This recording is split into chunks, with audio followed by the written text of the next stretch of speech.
Hello and welcome into another episode of Locked on Wolves. Today on the show, getting you ready for Wolves-Hornets on Friday night. Plus, what can the Wolves take from their win on Wednesday against the Indiana Pacers to build upon that will be really important against Charlotte on Friday and also moving forward. This is a time in the schedule the Wolves can rack up a few wins in a row. So we're going to break that all down here today. Welcome in.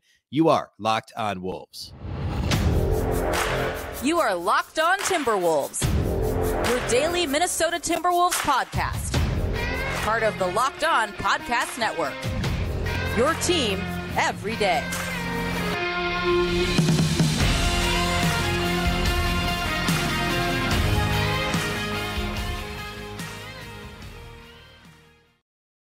Hello and welcome to the Locked on Wolves podcast, part of the Locked On Podcast Network, your team every day. My name is Beecken. I'm the host of Locked on Wolves. Today's episode is brought to you by BetOnline. BetOnline has you covered this season with more props, odds, and lines than ever before. BetOnline, where the game starts. Happy Friday, everybody. Happy Timberwolves game day. Happy Thanksgiving to those of you in the U.S. that celebrated yesterday. And I guess happy Black Friday to those of you that celebrate the retail holiday in the United States of America, and perhaps beyond. I guess I don't know. But anyway, hopefully you had a fantastic holiday, and the Wolves take on the Hornets in a weird kind of afternoon matchup, 4 p.m. Central today. So we'll preview that here in a little bit. I want to start by kind of putting a bow on the Wolves-Pacers game. We didn't do a full post-game podcast on Thanksgiving following the Wednesday night game.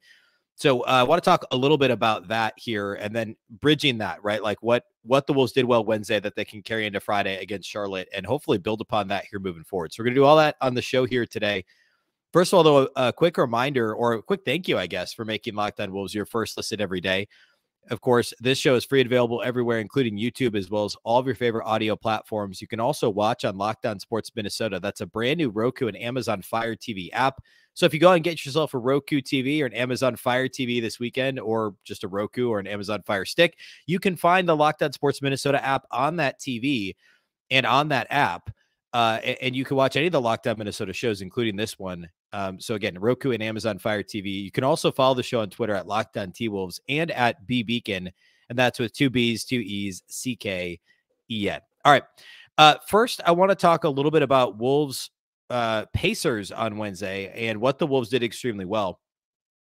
So we did a live postcast following the game with myself and Marnie Yellner at Bally Sports North. We do that after every single Timberwolves game. So we'll have one today after Wolves-Hornets. And we do that on the Locked On Sports Minnesota YouTube page. And then it's also on all the audio feeds. So you can go back and listen to it on whatever you're listening to now. It's the episode prior to this episode. Anyway, I want to build out a couple of themes that we touched on briefly. That's a very short show. And so I wanted to talk a little bit more about a couple of things. First of all, I want to start here, and this is going to come back up as a key moving forward, but the best thing the Wolves did on Wednesday was the offensive ball movement. And yes, the turnovers were unsightly. I think they had, 21 in the game? Got the box score here. I believe it's 23 turnovers on Wednesday. And so that wasn't great. But, almost half of those 10 were between Towns and D'Angelo Russell. And I thought they were two of the best players on the floor for the Wolves. Both of those guys got theirs. They combined, Towns scored 23 points on 11 shots. Russell scored 15 on 10 shots, but they made a concerted effort to get their teammates involved. And the difference between what we saw from the Wolves really up until Wednesday, but for the vast majority of the first 17 games of the season prior to game number 18, the win over the Pacers, was stagnant offense, a lack of ball movement. What Chris Finch has termed, and Marnie and I have talked about this a lot, a sticky ball, or a take turn offense, or what I've called it is a my turn, your turn offense, where it's like, Ant's like, all right, it's my turn to go off. And then Cat's like, no, it's my turn. And then D'Lo gets in the mix. And then, Gobert's calling for the ball. And just without really any continuity or, consistency in play sets or just elementary type level ball movement, right? It's just been a lot of isolation, a lot of pick and roll, and then attack, some dribble handoffs mixed in, but nothing really schemed and nothing really in the flow of the offense until Wednesday. And Wednesday, we saw these guys not only execute the game plan from Chris Finch and execute play calls well, but secondary break actions were natural. Guys weren't forcing, there was one example, D'Angelo Russell got a steal, and instead of going in to force a basket, he passed it to, I don't remember who it was now. It wasn't D'Angelo Russell. it was another, I forget if it was Jaden McDaniels or Karl-Anthony Towns. One of those guys got a steal in the backcourt, threw it to D'Lo, who was circling back out to the perimeter. And instead of just shooting the three, D'Lo waited a beat, and it was essentially a give and go back to whoever it was that initially got the steal at the basket for a dunk. I think it was McDaniels. It was just a very elementary, a give and go play, pass and cut, like stuff that you learn in middle school, high school, right? And the Wolves weren't executing that sort of thing. It would have been a contested three in a 2-on-2 situation after getting the turnover earlier this season, or it would have been a forced, get the steal and then immediately force up a basket in the paint that's contested. Instead, just two passes, literally a give and go, got the Wolves a dunk. That's just one example of something that happened throughout the game on Wednesday, and it was really impressive. As silly as that sounds, I know I just said this is elementary stuff, and that it's impressive they did it, but that's because we had 17 games of evidence that this team wasn't doing it. It wasn't coming naturally to this team. And in some ways that's understandable, given that you've got four guys who all could make an argument to being a number one option on a team. I don't know that D'Lo really could make a legitimate argument, but they've got four guys, three of whom have been all-stars and one of whom will be this year, next year, in Anthony Edwards.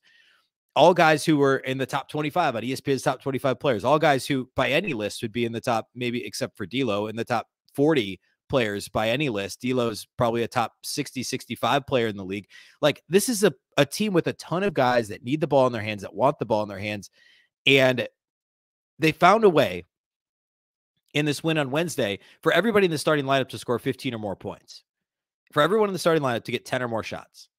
And it worked, right? It completely worked. And plus you had Cat and D'Angelo Russell combining for 20 assists. You had both Gobert and Towns at double-digit rebounds. Wednesday was almost the perfect game from what you would want to see from the Timberwolves, right? It was almost perfect. Exactly how you draw it up before the season. If you said, oh yeah, Cat's going to have a double, near triple-double, 8 assists, and Gobert's going to have a double-double, and D'Angelo Russell's going to have a point assist double-double, and Ant's going to score 19 on 50% shooting, and Jaden McDaniels is going to have 4 blocks and 3 assists and 18 points of his own on almost exclusively. I think 7 of his 8 shots were either three-pointers or dunks. I think he had 5 dunks, 2 3-pointers, and 1 little 6-foot jumper, floater thing that he's been adding to his game. I mean, the only thing you'd maybe change is a little more bench production. Jalen Noel had 2 points on 6 shots. It wasn't great.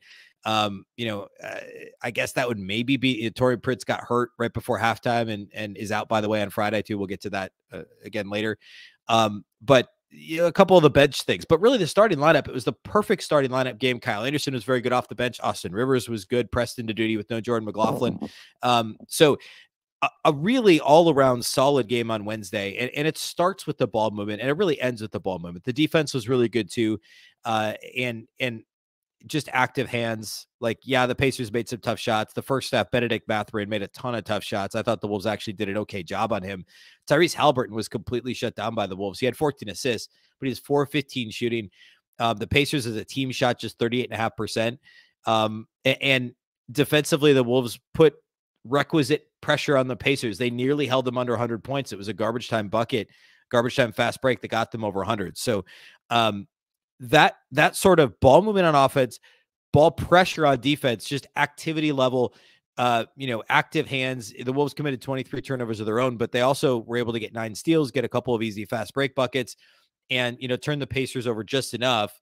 But it was really more about the field goal percentage that they were able to drive downwards in a downward direction, the Pacers field goal percentage. The Wolves did a really good job on that end of the floor too. So again, almost exactly how you draw it up in terms of how the Wolves, if you came into the season and said, this is the quintessential Timberwolves game with Rudy Gobert in the mix and Chris Finch coaching, this is what we want to see. That's what we saw on Wednesday. And I mean, we hadn't really seen it. There's been a couple of decent, one of the Spurs games was okay. The Lakers game, the Magic game, the fact that I could just pull those out of thin air means that there haven't been that many start to finish solid performances from the Wolves this year. It's been a lot of squeaking by. Now they're 10-8 and the schedule lightens up a little bit. We'll talk more about that later. A couple more things I want to get to from Wednesday's game real quickly here next is specific players who had impressive defensive performances, and then also the Rudy Gobert activity, or I guess involvement is a better word for his involvement in the Timberwolves offense. So we're going to do that here next. First, though, let's talk about our friends over at ExpressVPN. Today's episode of Locked On Wolves is brought to us by ExpressVPN. We all know how ExpressVPN protects your privacy and security online, but here's something you might not know. You can also use ExpressVPN to unlock movies and shows that are only available in other countries. Maybe you've run out of stuff to watch on Netflix. This will change your world. ExpressVPN allows you to binge whatever you want, like The Office on UK Netflix. It's so simple to do. Just sign into Netflix, fire up the ExpressVPN app, change my location to the UK, refresh Netflix, and that's it. ExpressVPN lets you control where you want sites to think you're located. You could choose from almost 100 different countries. So just imagine all the Netflix libraries that you can go through. If you love Korean dramas, you can use ExpressVPN to parasite off South Korean Netflix with your Netflix subscription. But it's also not just Netflix. ExpressVPN works with any streaming service, Hulu, BBC, iPlayer, YouTube, you name it. There are hundreds of VPNs out there, but the reason that I would use ExpressVPN to watch shows is because it's absolutely ridiculously fast. There's never any buffering or lag, and you can stream in HD, no problem. ExpressVPN also works on all your devices, phones, media consoles, smart TVs, and more. You can watch what you want on the big screen or on the go. So if you want to get access to hundreds of new shows, go to expressvpn.com/lockedon right now. You can get an extra 3 months of ExpressVPN for free. That's expressvpn.com/lockedon. expressvpn.com/locked to learn more.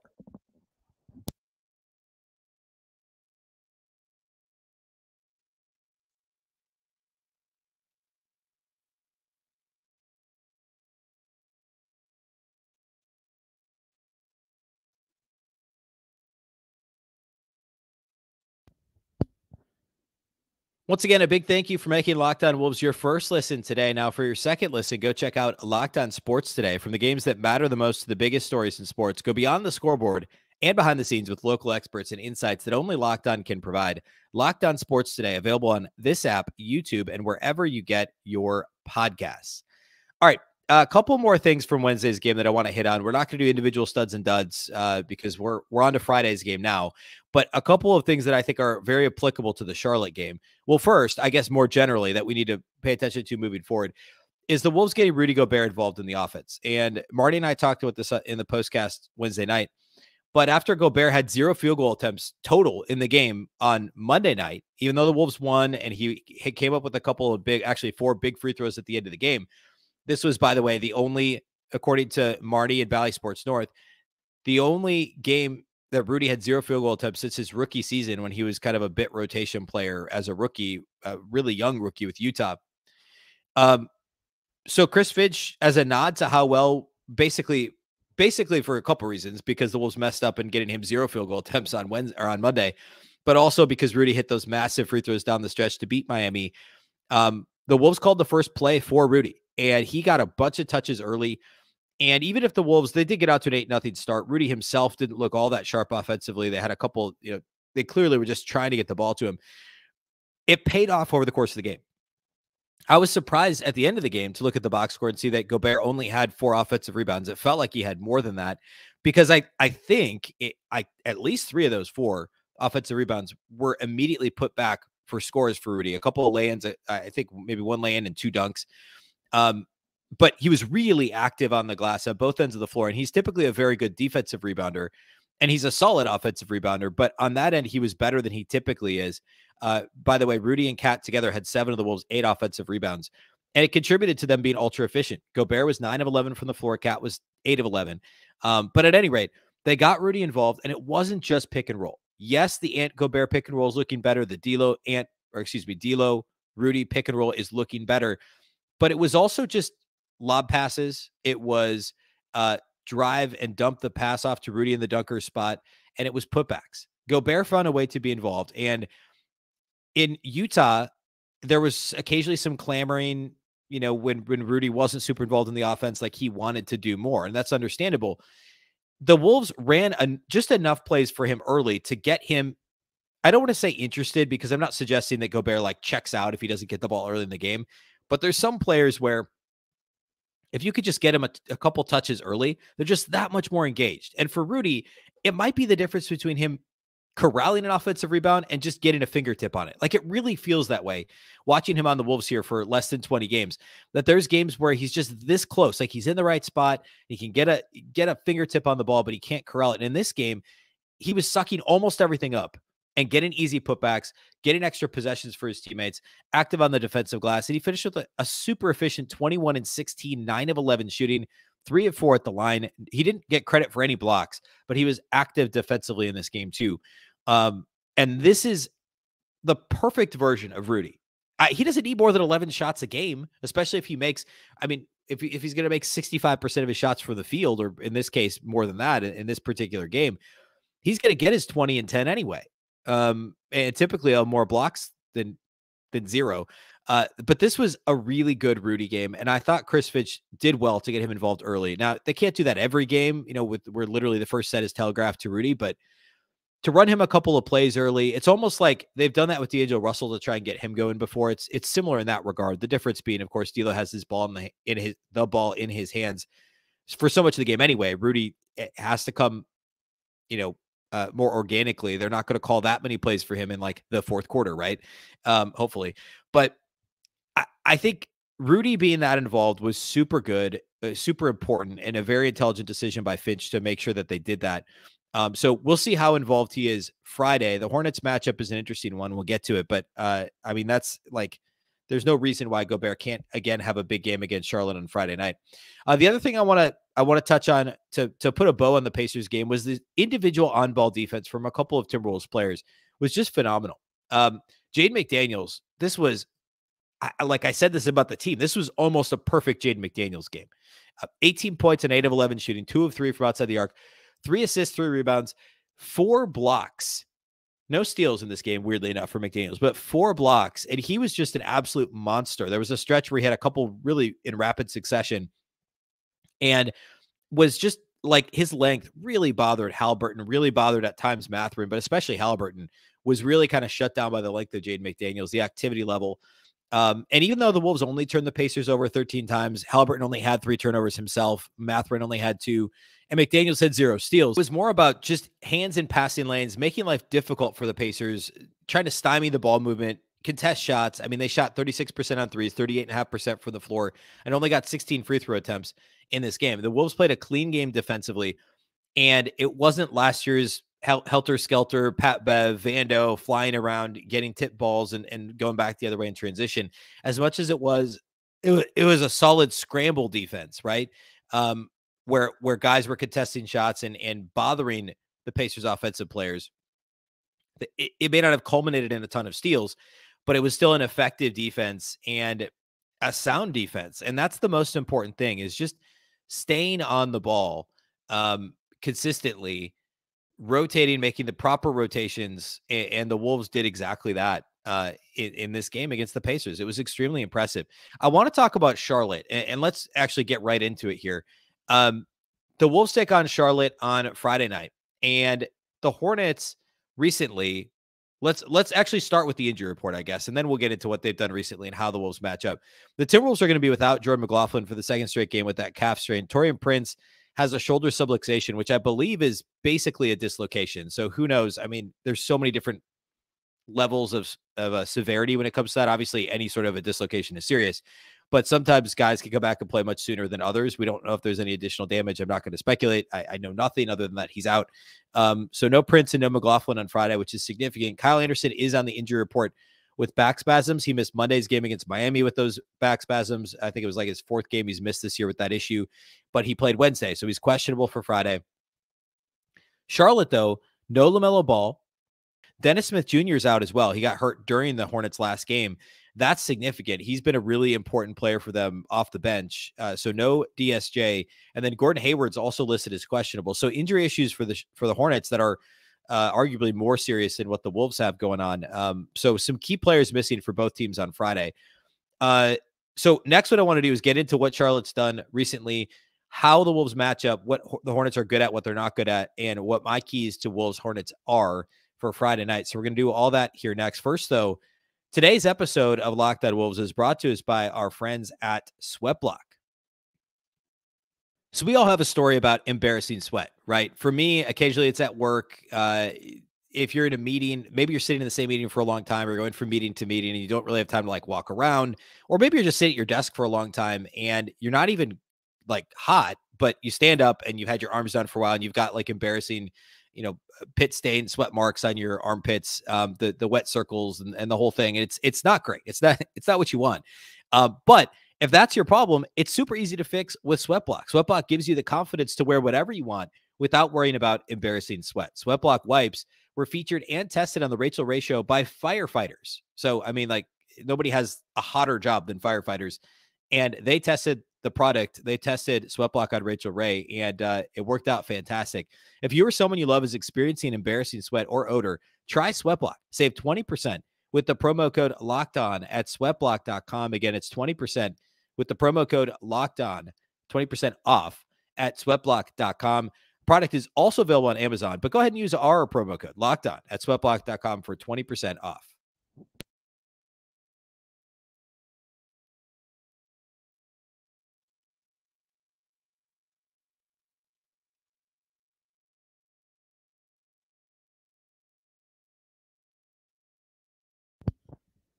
All right, Wolves-Hornets. So Charlotte lately has, I mean, for the season, they haven't been good, right? They're 5-14 for the season.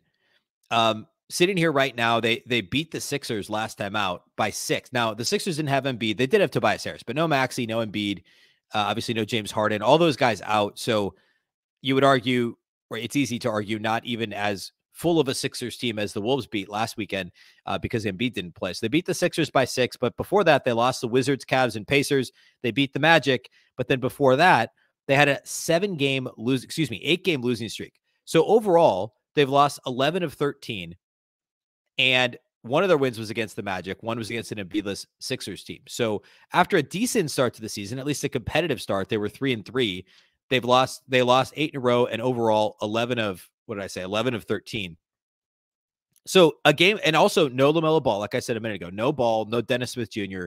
You could argue Dennis Smith Jr. has been one of their best players this year. And this is a Charlotte team the Wolves should beat. And this is, Marty and I talked about this Wednesday. The test here is, can you carry over the ball movement, the defensive activity from Wednesday, the effort level, really? Let's just call it that. I hadn't mentioned that yet because I feel like we've, I don't want to beat a dead horse. Effort level has been the biggest issue. And I talked about elementary concepts earlier in the show. That's the most elementary, right? From like the first day you play sports, you're taught to play hard. Like, if we're simplifying things, not even oversimplifying, if we're just like being honest, that's been the biggest issue so far this season. The Wolves have the talent level, they have the roster, they have all this stuff. It's familiarity playing together, and it's also effort level. And we talked about this with Marty too. Ball movement plays into that. Defensive activity obviously plays into that. But if we're going to boil this down, can the Wolves play hard on Friday like they did Wednesday? And if they do, they should beat a LaMelo Ball-less Charlotte Hornets team. They really should. To get a little bit more in the weeds on Charlotte as a team, not having LaMelo Ball is a big deal. Not having Dennis Smith Jr. is just as big of a deal, honestly, in my opinion, because Ball hasn't shot the ball great from the field yet this year. Like, overall, the Hornets are a really bad shooting team. They're 30th in offensive rating, according to Basketball Reference. The worst team in the league in terms of offensive rating. They're just not efficient. They only have one guy on their team shooting above league average from 3-point range, and that's Gordon Hayward, shooting 38.1%, and he's attempting less than 4 per game. LaMelo Ball, by the way, he's not playing. He's only played in 3 games this season. 31% from 3 in those 3 games, shooting 10 threes per game. So no LaMelo Ball. And he has not shot the ball well. Only one player shooting above league average from 3, and that's Gordon Hayward. Everyone else is league average or below. And in terms of frequency, they're bottom 5 in 3-point attempt rate. They're 28th in 3-point percentage. They're, like I said, 30th in offensive rating. They're 30th in effective field goal percentage. They're 28th in just overall, if you just want to use regular field goal percentage. They also don't get to the line. They're 28th in free throw rate, and they're 27th in free throw percentage. So this team does not shoot threes. They don't make threes. They don't shoot free throws. They don't make free throws. They don't shoot well from 2-point range.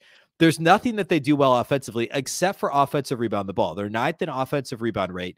So one of the major keys for the Wolves in this game is defensive rebounding. Now, don't look now, but the Wolves have improved in that area over the course of the season. They've been, they're bottom 5 for basically bottom 3 for most of last year. They're bottom 5 for most of this year. The Wolves are actually up to 24th in the league in defensive rebound rate, which still isn't great, obviously, but that's creeping upward from 28th, 29th here a couple weeks ago. After almost every game, they move up a spot in that ranking. And that's honestly something important to keep an eye on for the Wolves. We know Gobert is going to rebound. Towns has been doing a little better lately, but Anthony Edwards, to a lesser extent, Jaden McDaniels, Taurean Prince, like these Kyle Anderson, these guys are all rebounding the ball better in that no man's land that we've talked so much about between like the 5 feet around the rim where Rudy and Cat can dominate and the perimeter, those balls that just kind of bounce in the middle of the floor, long rebounds. The Wolves are doing much better at cleaning those up and keeping teams from getting second chance points opportunities. That's the biggest thing in this game because Charlotte, that's the only way they're going to get going offensively is by getting cheap baskets on second chance opportunities. I mean, Terry Rozier is their like highest usage guy.